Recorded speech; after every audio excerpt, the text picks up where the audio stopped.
गौन और महुआ के पेड़ों से घिरा हुआ आदिवासी गांव सोनापानी सूरज की पहली किरण के साथ जागता था। यहाँ सुबह अलार्म से नहीं, बल्कि पक्षियों की चहचहाहट, पत्तों की सरसराहट और दूर बहती नदी की कलकल आवाज से होती थी।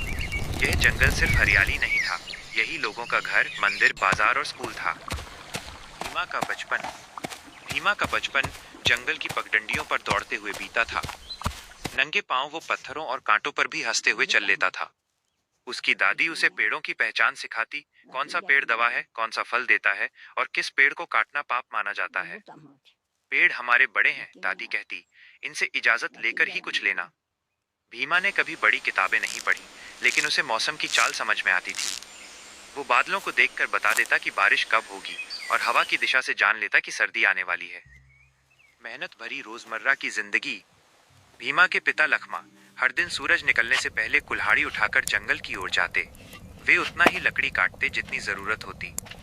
माँ सरसी जंगल से कंदमूल, पत्ते और फल लाकर खाना बनाती। मिट्टी के चूल्हे पर बना सादा भोजन भी शहर के पकवानों से ज्यादा स्वादिष्ट लगता।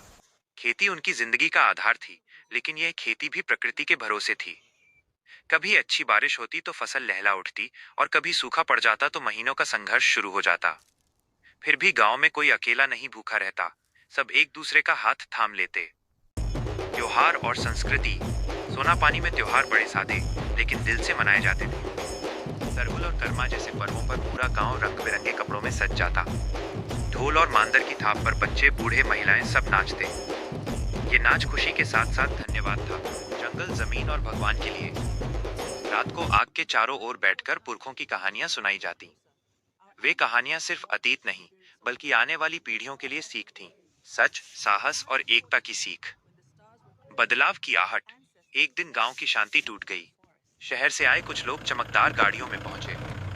उन्होंने कहा कि जंगल में खनन होगा, फैक्ट्री लगेगी और बदले में पैसा व सुविधाएं मिलेंगी।